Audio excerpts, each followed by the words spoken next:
Okay, I'm not supposed to be singing. Hey, y'all, it's Monday night. It is 8 p.m. in the city, 8 p.m. in the city by the shore. Beautiful South Florida, for Lauderdale to be exact. Well, Lauderhill to be exact. Coming from the home studio. Kudos to my brother KV. He's away on assignment. He's doing something. Okay, let's just see it like that. We got something he and I are going to need to talk about. But tonight is Ed Sullivan used to say, how many of y'all live to remember Ed Sullivan? He said, we're going to have a really, really, really big show. Can't talk like him, but that's what he said. So tonight we're going to talk about the exploitation of women throughout history medically. We're going to talk about their exploitation, but medically in specific. In the sports block, we're going to look at where we are with the Final Four. We're going to talk about a hot TV series and kind of survey the TV, the new season of TV programs during this season. And we want to leave you with a little funny. We got a little funny we want to share with you at the end. But tonight, I'm so blessed to have with me a sister that sister in arms. We work together. We do this democracy thing together. She just did a dynamic presentation for us at Faith in Florida a couple Thursday nights ago. And she's going to bring some of the elements to the show in a little bit different format. I want to introduce to you to the dialogue, Miss Angela Bivins. Hello, everyone. Hello. Thank you for having me. Miss Angela, thank you for being with us tonight. Okay, thank you for simply being with us.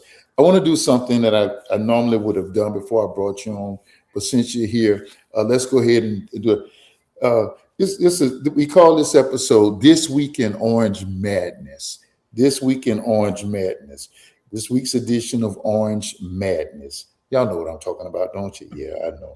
So, allegedly, per a prominent newspaper, it's in one of the biggest cities in the world, the biggest city in the world, something like that. Y'all know what I'm talking about.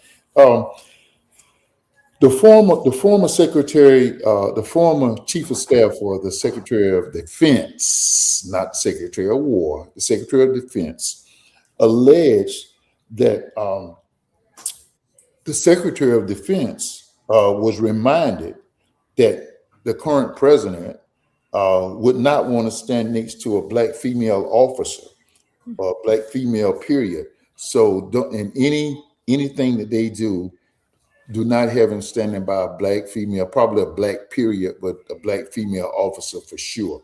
And that's the first thing we want to list when we talk about this week in Orange Madness. And also want to talk about, because this topic tonight is too grand to spend time with all of this stuff. But we do want to mention that there were about 8 million protesters across the country in every state, every major city, some rural places, all over the country. Can we get the poster on that that stood up and protested No King's Day?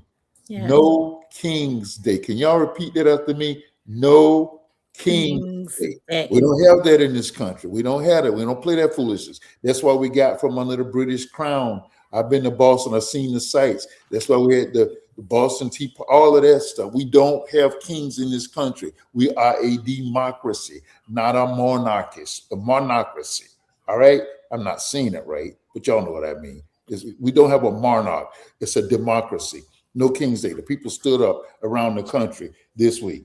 Also, on the Orange Madness, there's a lot of waffling going on back and forth about a 15-point plan, whether or not Iran has been given deadlines to stop the war, to do these things so that the war will cease. Well, we'll see how that comes out. And also, let me just say this.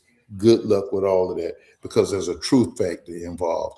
And y'all know his orangeness has a serious issue with the truth, all right?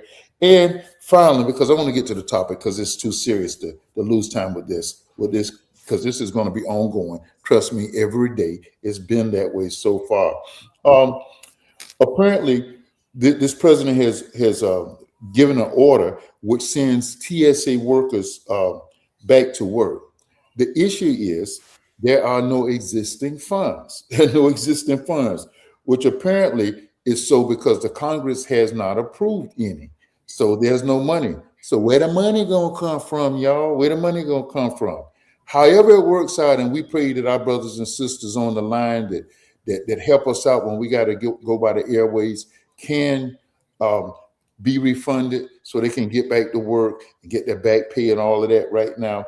But listen, let me be fair. Don't shoot the messenger. Kudos to his orangeness for at least having the guts to try to get involved and to fix this situation for the workers. There's a whole lot more dynamics involved, but we'll talk about that later. Hello, Miss Kathy. Thanks for joining the show tonight. We'll talk about that later. Listen, let's get into the show. Tonight's show is entitled "The Exploitation of Women Throughout History Medically." The medical exploration of women. That's what we want to talk about tonight. And blessed to have with me Sister Angela Bivins, and thank you, sis, again for hopping on tonight. Uh, just can you give us a brief introduction to yourself and then an introduction to the show? Sure, sure.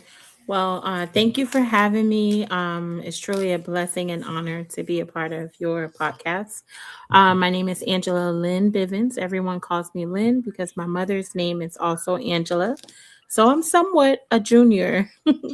um, just to give you a brief introduction about tonight's show, exploitation of Black women, Black and Brown women. It's just to cover the beginning of our history and how we were exploited. And what basically triggered me to want to look into this about health is because me, myself, I also have endometriosis and I suffer from stage 4 endometriosis, which is very rare. It grows in my lungs, it grows all over my body. I've been hospitalized a few times because of it. So I dive deeper into Black women's health.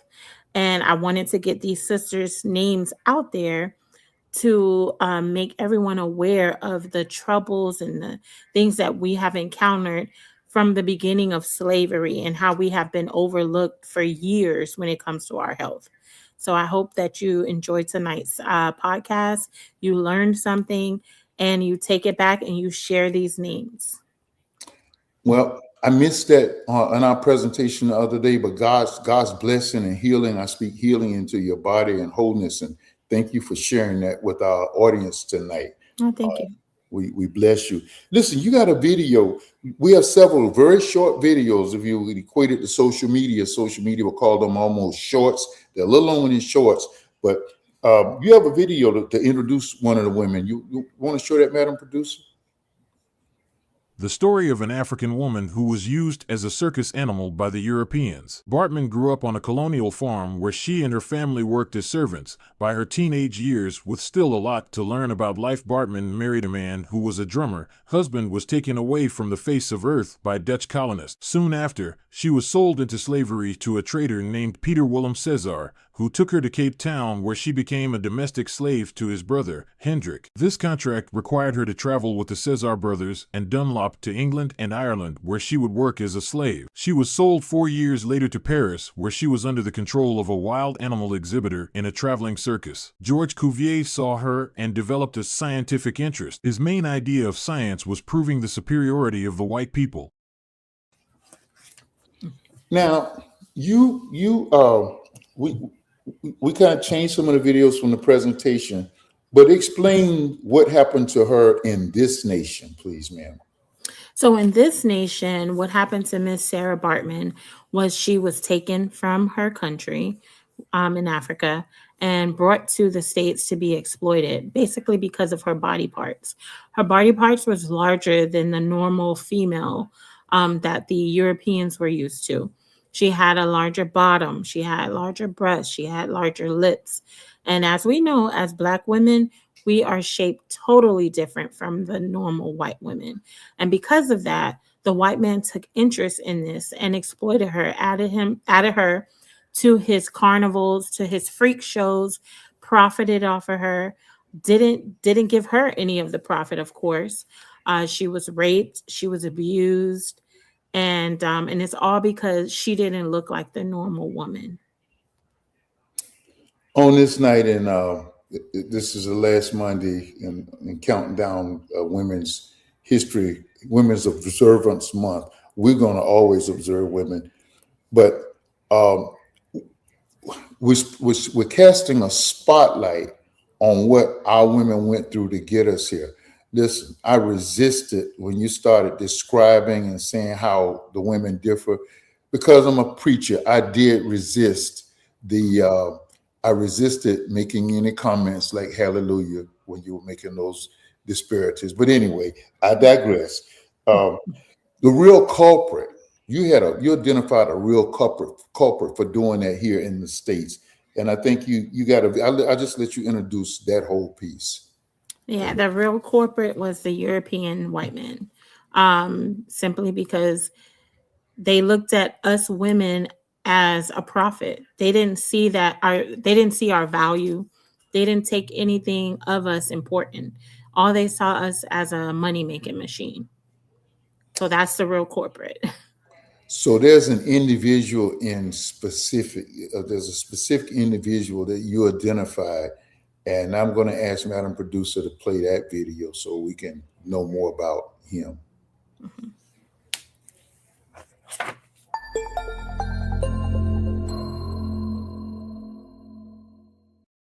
Marion Sims was born in Lancaster, South Carolina, and he attended 1 year of lectures here at the Medical College of the State of South Carolina between 1832 and 1833. He is considered to be the father of modern gynecology. He did some pioneer work in instruments and tools, so things like using silver sutures in gynecological surgery. He also invented what's called the Sims speculum. He is also well known for the controversy surrounding his work on the repair of vesicovaginal fistula. It was incredibly painful, and it was also a cause of embarrassment and shame. So a lot of women who were afflicted with it were really in dire need of some sort of remedy for it. I think that medicine has not done a good job on recognizing the effect that racism more specifically has had on the health of the African American and underserved populations and other populations as well. But the medical profession in general has not done a good job in dealing with racism and the effect that it has had on the health of people at large.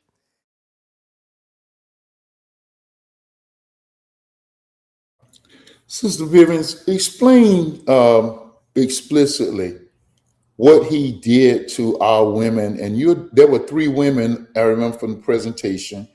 And just let our audience know graphically just how horrifically they suffered at his hands without proper medical protocol and the pain involved. Okay. So Dr. J. Marion Sims, he was also known as the butcher and also known as the father of gynecology.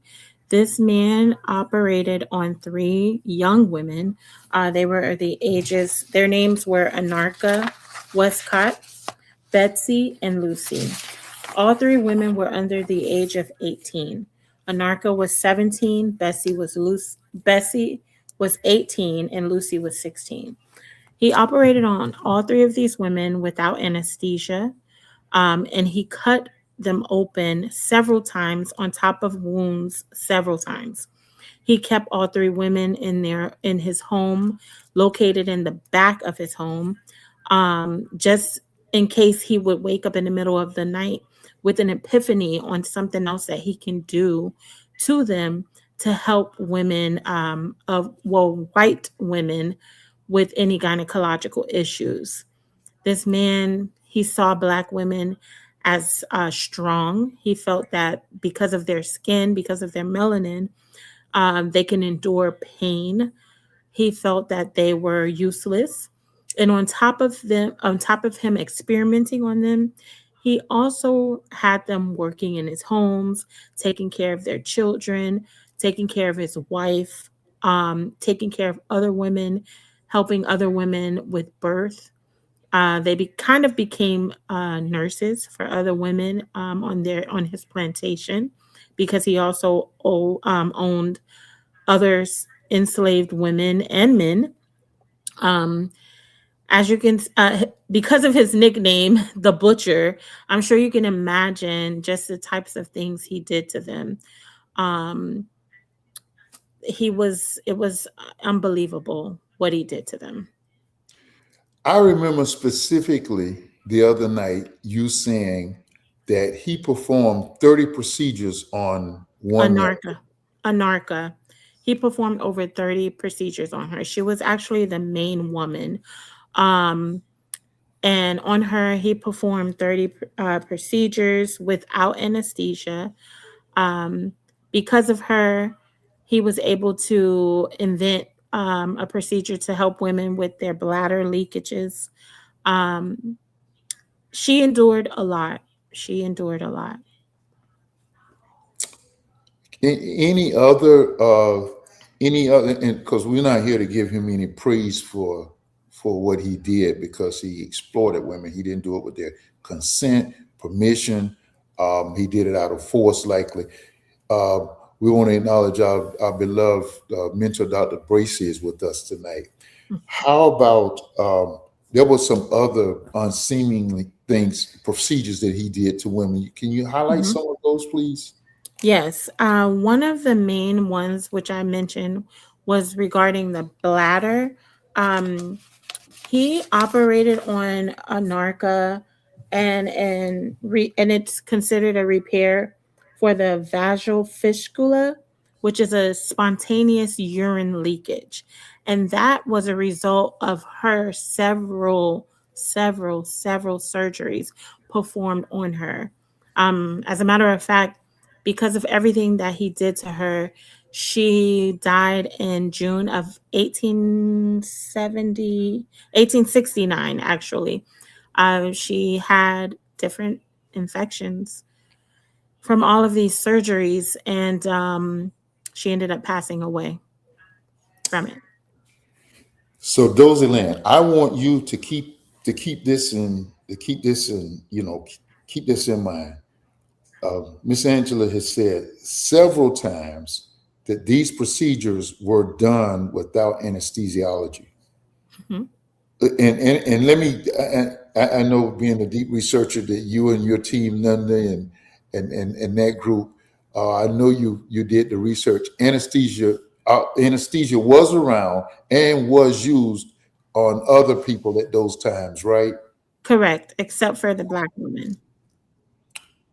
Wow. I just can't imagine the ages that you spoke of.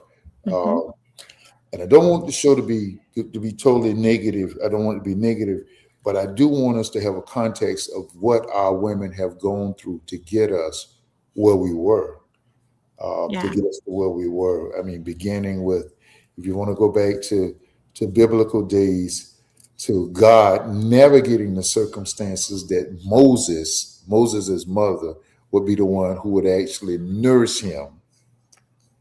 Am I right yeah, about that, theologians, yeah, preachers? yeah. Uh, but our women have always been strong. That's the point that I really want to get out there. Our women have already been strong, always been strong, and always made things happen. Um, And even post slavery, to this day, up until now, um, although slavery ended, healthcare disparities for the black woman didn't.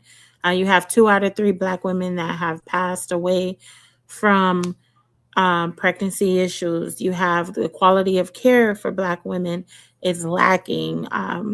We're diagnosed at the last minute when it comes to cancer, when it comes to mental health. You know, we have a lot of issues even until this day. So just because slavery ended, disparities in the Black women healthcare, it didn't. I was going to ask you to kind of bring up to date now. This even what we saw displayed during these days even have carried over to today's healthcare battle. Yeah, And I don't want to make this the topic, but even with women's healthcare, as regards to childbirth now, you, yeah. you care to elaborate on that? Just as I mentioned, every 2 out of 3 Black women, they encounter issues when it comes to maternal health, when it comes to deliveries, when it comes to epidurals, also in mental health. We're diagnosed last when it comes to our health, when it comes to cancer, our treatment. We don't get quality care. We're given poor care. We're overlooked. It's like I said, even though slavery ended, the disparities for Black women's health didn't. It carried over through today, and if we don't use our voice, it will continue to carry on. So Mac, Mac, I'm gonna do my best, Mac, to stay serious because this is a serious topic. But when you talk about Serena Williams, are you saying that Mac's been with us since this show started in 2020? Are you saying that she epitomizes all of those things, Mac, that Sister Bivens was highlighting that distinguishes the Black woman from other women, particularly white women? Yeah, I'm talking to Mac like I'm expecting to hear from him. Oh, I know he'll hit me up soon. Okay, let's hear what Daniel Bynes will say. Thank all of our viewers for taking time to be with us on this very serious topic tonight.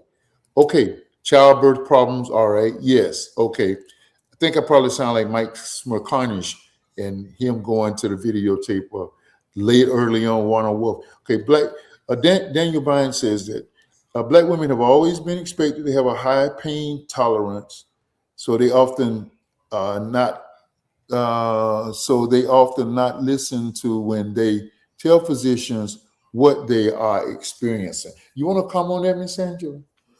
yeah, I think it's we suffer from not being able to be comfortable with using our voice to say how we feel.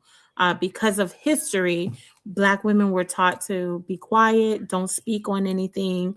Oh, it'll be okay. And that has transcended with us till today's time.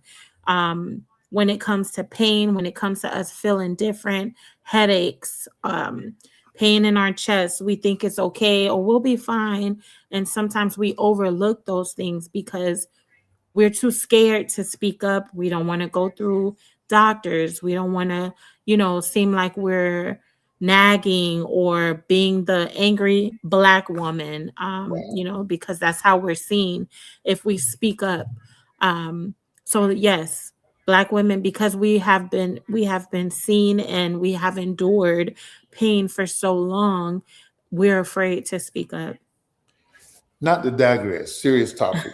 Mhm. But is that what my wife is when I forget, I forget, to hang up my shirt or I haven't hung it up fast. So is that what she is? No, I'm just joking.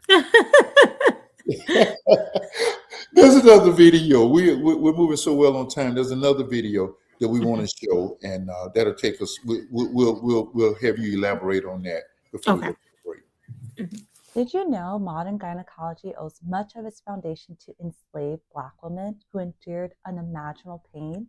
Let's talk about the mothers of gynecology, Anarcha, Betsy, and Lucy. I'm Dr. J, a board-certified OBGYN, and this is Breaking Bias, Black Legacy and Reproductive Health. Together, we'll explore the impact of racial bias in healthcare and work toward breaking these barriers to build a healthier and more equitable future for all. In the 1840s, Dr. J. Marion Sims, often called the father of modern gynecology, conducted experimental surgeries on enslaved women without anesthesia. These women, Anarcha, Betsy, and Lucy, are known as the mothers of gynecology. Their sacrifices laid the groundwork for many gynecological advancements, but at what cost? Anarcha, a teenager at the time, underwent at least 30 surgeries as Sims attempted to perfect a technique to repair obstetric fistulas. Betsy and Lucy also endured repeated experiments, all without consent or pain relief. Sims justified this by falsely claiming Black women didn't feel the pain the same way white women did, a harmful myth that still influences healthcare disparities today. The legacy of Anarcha, Betsy, and Lucy reminds us why we must challenge racial bias in medicine. Studies show Black patients are still less likely to receive adequate pain management, a direct echo of this harmful history. Thanks for watching Breaking Bias, Black Legacy and Reproductive Health. Together, we can raise awareness and break the barriers to care. Like, share, and follow for more stories that inspire change. Well, you know, there's always someone to expose. God always exposes things, just like you're opening our eyes, just like you did me a few weeks ago, always exposing us. Hello, Rico.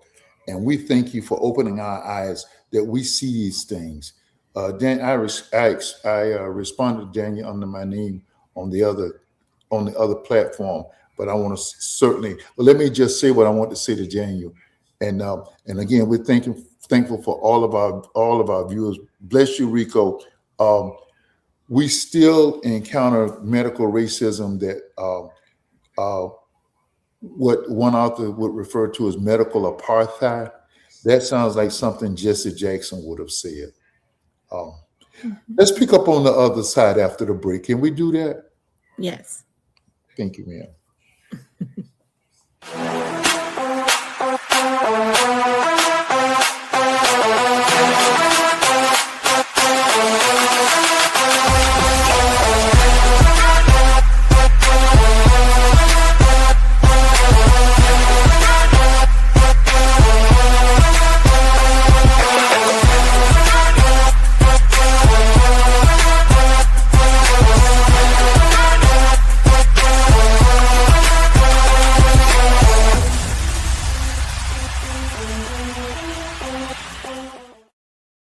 So where Rico and I came from, there used to be a commercial which says gospel, blues, or jazz. If it's on radio, so any of Paul Kaiser's 4 record bars. Well, I'm going to say all of your digital needs are covered by the team of Gold Gigger X. Did I say that? All of them, every one of them. I sound like that guy. We're going to show him one night who does an insurance commercial. All of our digital needs are caught and picked up by the team of the Toyas and Kia at Gold Gigger X. Not only can they listen, I'll let you judge, but they make me look all right. If they can do this, you know they can make you look great.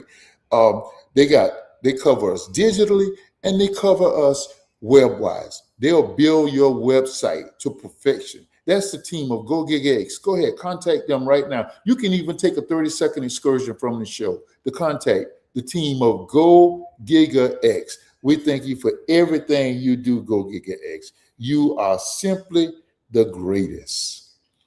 All right. At this midpoint, there are some things we want to touch on before we get back into the show. Our democracy moment this night. I want to talk about women's right to vote. Women's right to vote. This is, like I said, we're culminating Women's Observance Month, and I want to talk about women's right to vote. Bless you, Bishop. Did you not know that women officially didn't get an amendment to vote until the 19th Amendment, which was passed in 2019? 1920, the year of 1920. Why it had to be August? Why my birth month? August 18th, 1920 is when it officially passed, and there still was resistance. Women got the right to vote. You can put the post up, Madam Producer. And I was going to put up I was going to put up a poster of women marching, but I'll leave that alone. It didn't have any of us, and I didn't want to do it, even though that would not have been true. But for millions of Americans, still millions of women of color in this country, a significant part of this country, giving women the right to vote, still women did not have the right to vote. Women of color did not have the right to vote. Women of color did not have the right to vote. This is what they dealt with, particularly Black women in the South, particularly in the South. They had to deal with policies such as poll taxes, literacy tests, grandfather clauses, and felony disenchantment law, different disenfranchised laws. I can read and I can see. Help me. Um, Sounds like anything going on today. Sounds like what we've been watching Congress stay up all night long over the weekends and protests, and people like Reverend Dr. Senator Warnock has had to stand up, and people like Cory Booker, Senator Booker, have had to stand up and protest against. Well, this is nothing new. Native American women, Asian American women, Latino women were the ones who were not systematically, because they didn't have to be systematically. When President Wilson finally bought on to let women vote, it didn't matter. It didn't matter for these groups of women and other groups of minority, Native Americans, our indigenous women, Asian Americans, Latino women. They were not allowed to vote. Well, still fighting for those rights, still really fighting and fighting that the rights, that the votes are not taken away. When I say fighting, there are systematic ways that they're not able to do it. Women have endured um, disenfranchised on so many things that have kept them from voting, even after having gained the rights in 2019. How can you believe families, husbands wouldn't allow them to vote because there were pressure from fundamental preachers and others who said that women didn't, even though they legally, by this constitution of this nation, said they had the right to vote, would not let them vote and would put pressure on the husbands. Does that sound like anything going on today? Wow. It sounds just like what we're dealing with. So black women, black men, and other voters of color were kept out of the democratic process until the rise of the civil rights movement in the mid 1920s. And on last week, I reminded us of the Voters' Right Act of 1965 that at least gave all people the right to vote. What I'm trying to say to you is that voting is the price was paid. Do not let that go in vain. It's a terrible privilege to waste. I'm trying to fix this up. It's a terrible privilege to waste. Please, ma'am, please, sir, make sure everybody, I can't joke about this thing. Make sure everyone in your bloodline, all the way down to that 6-year-old, talk to his or her parents and be sure that they are registered at age 16, that they're pre-registered to vote. All right, our Black History moment, our Woman History moment in the spotlight is none other than our guest tonight, Miss Angela Lynn Bivins. Now, she's going to get me because this is a surprise to her. As you heard her say, she hails to us from the dirty down in Carroll City, Florida, Miami Gardens, Florida. She's a nursing administrator at a local hospital. She's known for her organizational skills. You can see right now her creative thinking, her ability to translate vision into execution. What an awesome gift. And she's very passionate about things that she's doing, empowering teams to fight for democracy and strengthening healthcare systems, creating an atmosphere where patients and professionals thrive. We need that in today's business community. Beyond her healthcare leadership, Angela has a profound passion for her heritage. As you can see, talking about our history, you see that right now. And she's a child of the King, and she has no problem professing her love for the Lord. Miss Angela, I didn't forget this fact. You have been a member under Pastors Ranzer and Rhonda Thomas. You have been a member of New Generations Missionary Baptist Church for 26 years. And you come to bless us with that as a background. She loves music. She wants to be a DJ. Can you believe I used to want to do that? You probably picked up on that in the show tonight.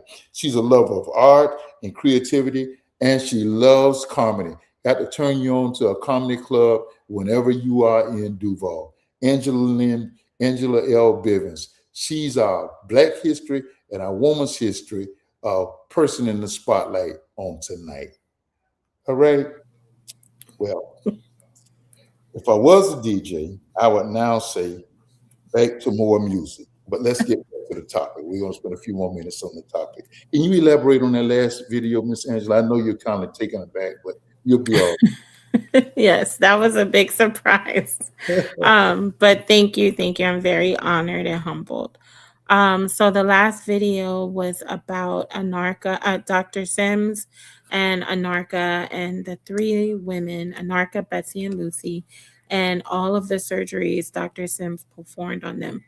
All collective, each 30 plus surgeries on top of their regular duties that they had to do for Dr. Sims and his family. And could you just very briefly remind our audience of what their duties were, their voluntary duties were at that? Voluntarily, I don't think. No. I'm saying she did those things voluntarily. She was not paid. They were not paid. Oh, right. Correct. They had to endure several surgeries. Like I said, 30 plus each. They were operated on over and over on top of other wounds from previous surgeries. Dr. Sims kept them close. He experimented on them. And on top of them being experimented on, they were experimented on with no anesthesia. So this is while they could feel every cut, every puncture. They were awake. They were not asleep. So can you imagine giving birth, being cut, having a C-section, having something, shoved up in you, or just, I don't want to get too explicit, but just imagine going through all of that with no anesthesia and you're awake.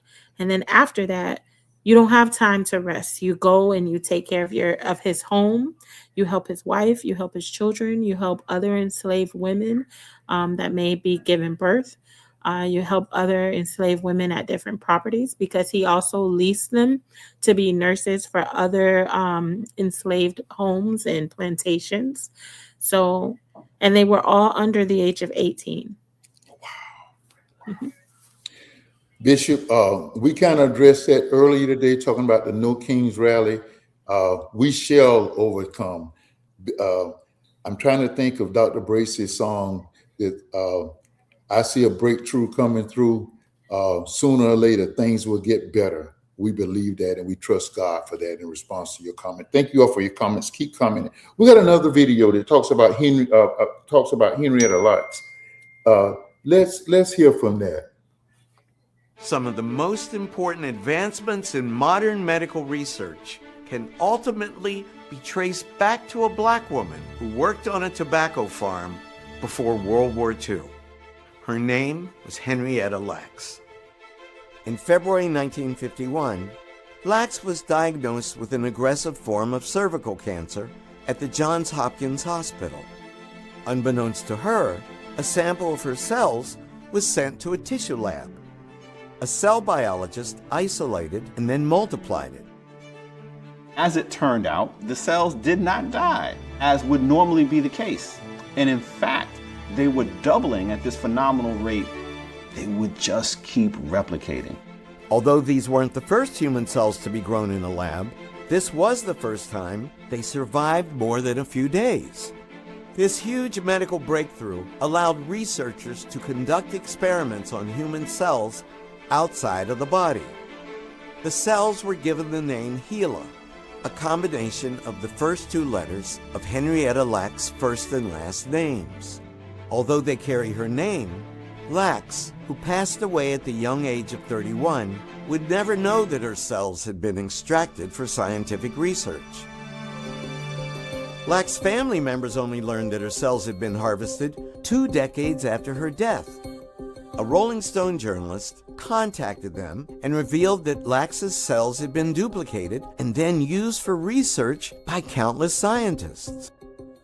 The article called the work a critical tool in medical research. While HeLa cells have played a crucial role in scientific advancement, the fact that Lacks herself never consented to the research means that her cells were used unethically. What's more, her case was part of a long tradition of the use of African American bodies without their consent for medical and scientific research, dating back to slavery. and including the infamous Tuskegee syphilis study. It was part of a culture of not respecting the core humanity of black folk and how they were being treated either by medical researchers or even by physicians. Despite the ethical debate around the harvesting of Lacks cells, scientists have continued to use the immortal HeLa cell line all over the world. Research involving polio vaccines, chemotherapy, HIV/AIDS, cloning, and IVF have all benefited from the HeLa cell line.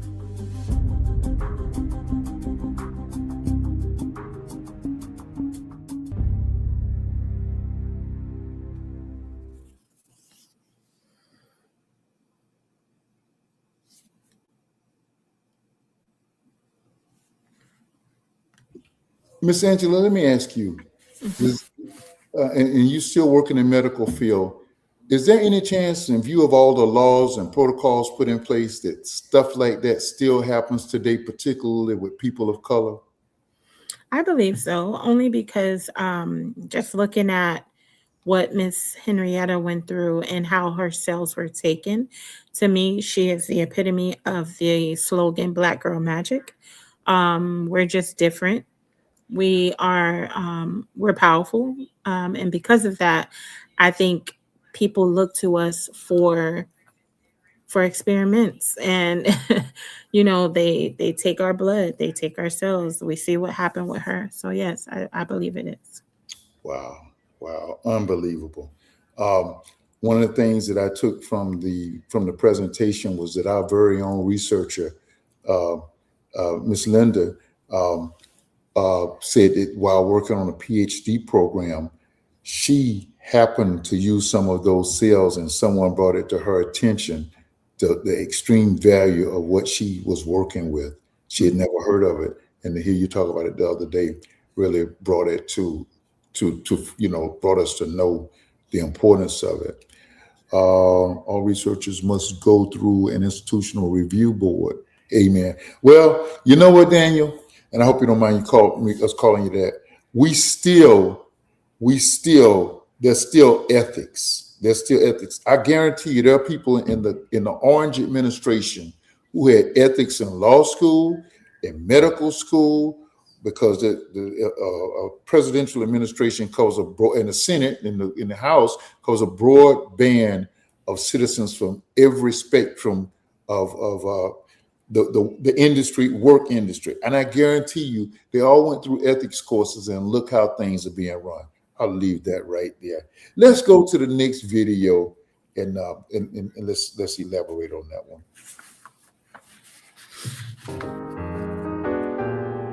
I'm in Montgomery, Alabama, standing with Michelle Browder, looking at her amazing sculpture that honors 3 women whose sacrifice has been lost to history: Anarcha, Betsy, and Lucy. So Anarcha was 17 at the time of her first experimentation. There was a vesical vaginal fistula. Marion Sims, a doctor in the early part of the 19th century, decided to try to cure this and used enslaved women's bodies in order to find a cure, but also very much to promote his own career. In some arenas, he's known as the father of modern gynecology, but then if you're aware of what he did, he's known as Father Butcher. And Anarcha was the first patient to be brought to Sims who suffered from fistula. The other 10 or so women that he experimented on were all enslaved women who he purchased or rented, of population who had absolutely no choice in the matter.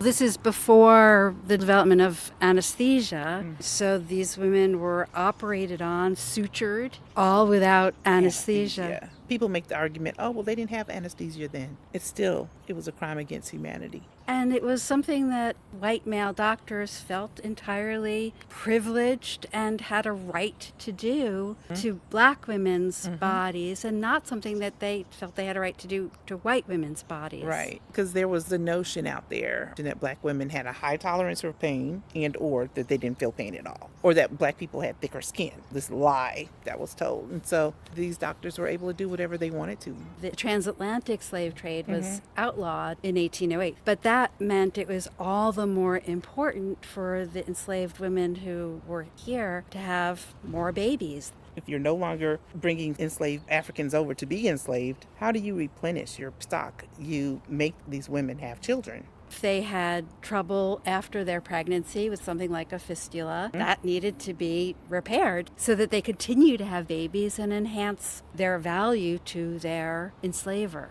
So let's look closely at the three figures. Each figure is individualized. We did that because each one of them had their own identity. On the back of Betsy, you could see scarification, you could see the bodies of men. And then on Anarcha, around her legs, there are bodies of people. And then around Lucy, there's bodies around her waist. So that represents the slave ship. And if you notice, their backs are straight. There's a posture, a beauty about each one of them. Anarcha in the front raises her head, arches her neck, and looks up. Because if you can imagine being in a horrific situation like this, you got to have some kind of faith that one day it will end. And so she's in a constant state of prayer. And each one of them has a Dinkra symbol, and her symbol says Supreme God. Betsy's is strength, and then Lucy is that of friendship, because they formed a friendship.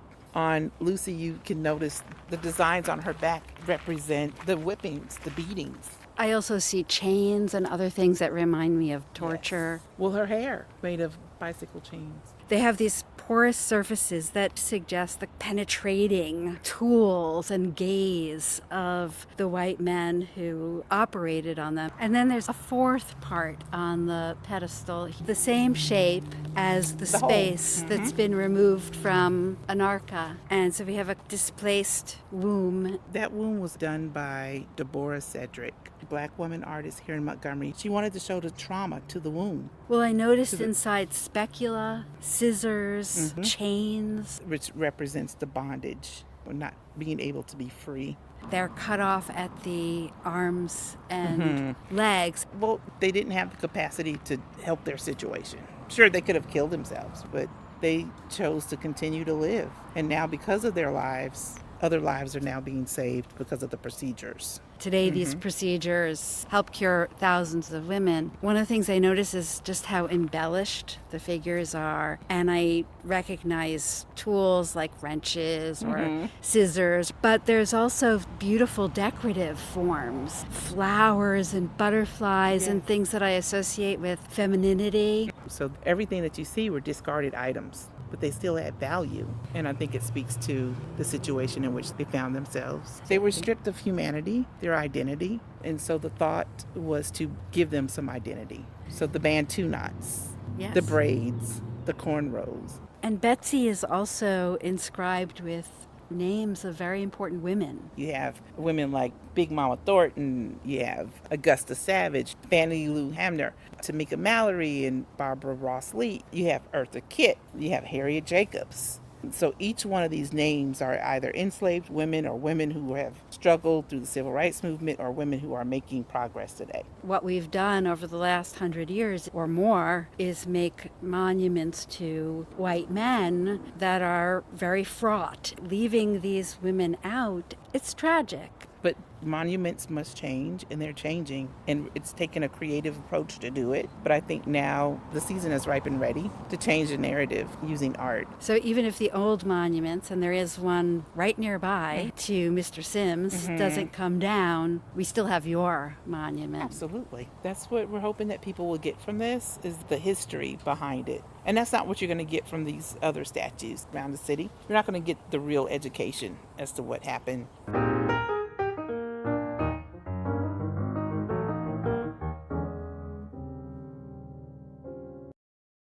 So there we have it. You see just what has gone on. These atrocities that women have faced, people of color. We see just what they face. You have any final? We got about 35 seconds. You can you wrap that up for us, please, Sister Angela? I would just say, remember their names, Anarcha, Betsy, and Lucy. They went through a lot for all of us. And continue to speak your truth, continue to speak out. And remember, in Central Park, they did remove one of Dr. J. Marion Sims' statues. So that's a brighter note. Amen. Yeah, did one come down in Montgomery also, or I Washington? don't think so. Not the one in Montgomery.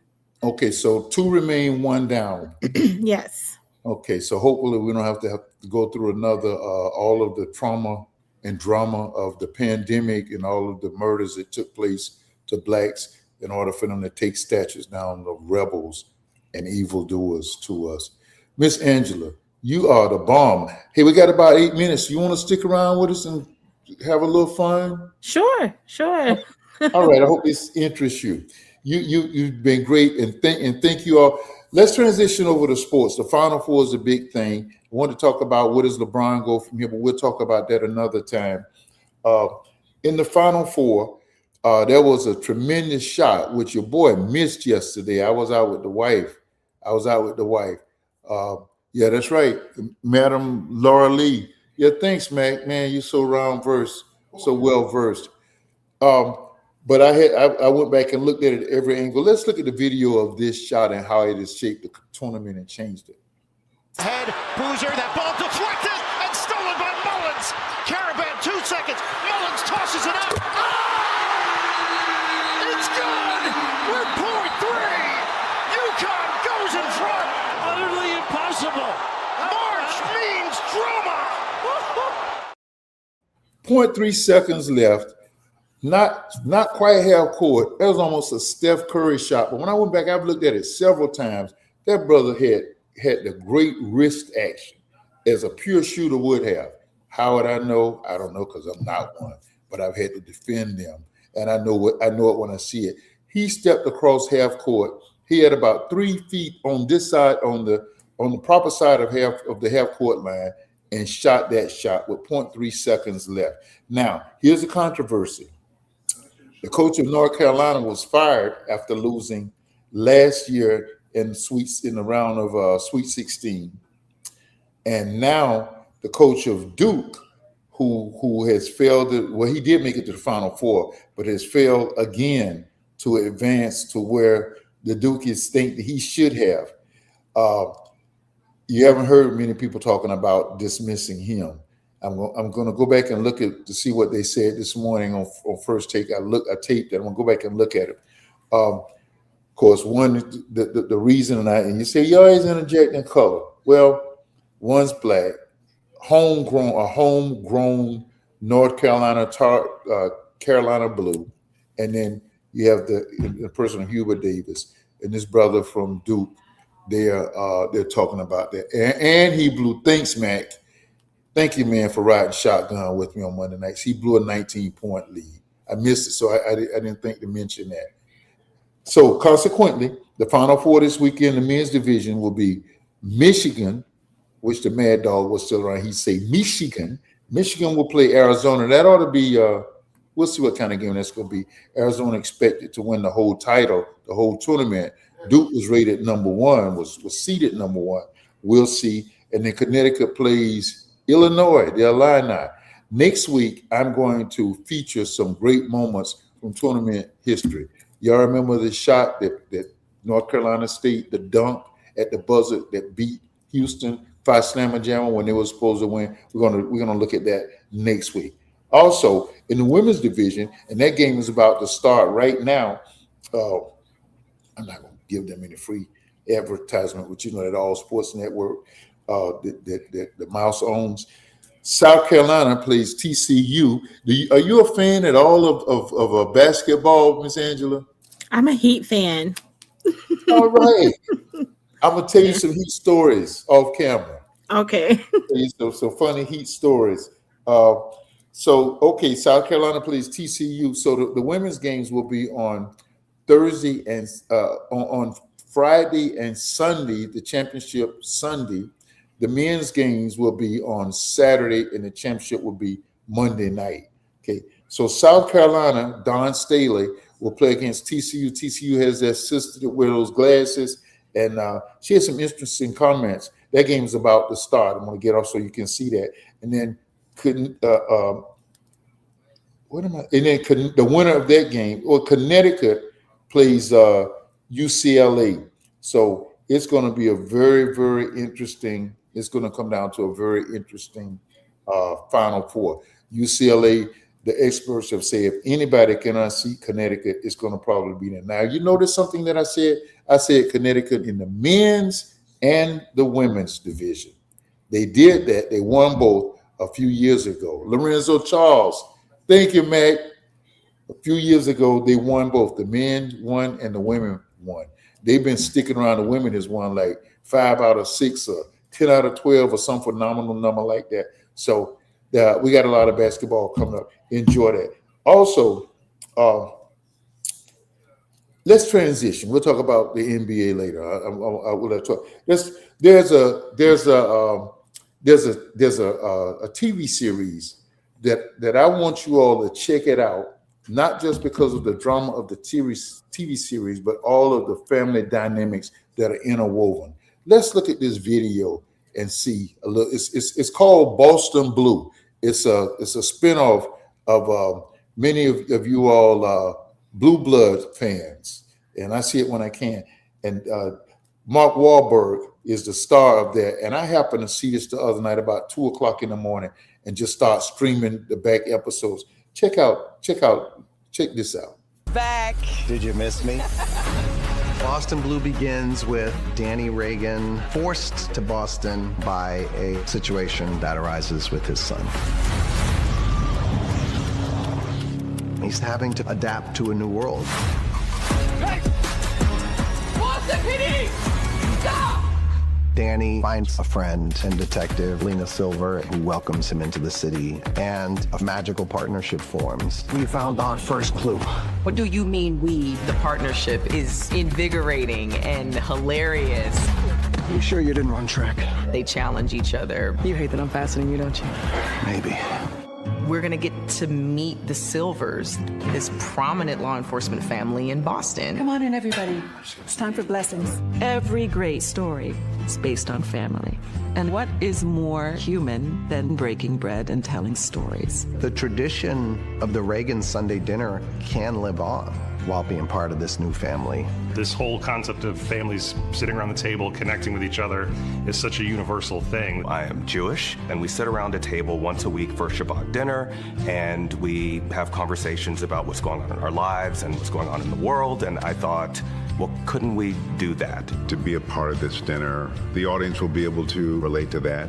It's the same values that Blue Bloods fans love. It's just an expansion of the already existing universe. We're honoring the legacy, but also creating this new identity. Boston Blue is a drama with this beautiful heart of relationship, family, tradition, faith. We're also solving cases every week. There's all kinds of romance. There may be some legacy characters coming on. There's explosions, there's car chases, there's like just a bunch of cool cop action. Stay down! Stay down! Gosh, this city, you know, it just reminds me of where I came from. It's a little overwhelming. Boston is an iconic city, and we have to capture that. But we also have to capture the subtleties, and we're going to do that too. Can I have my eyes on the director? We got to go back to work. Miss Angela, it does have cool cop action, but it's the family dynamics that's interwoven. It's interracial, it's interfaith.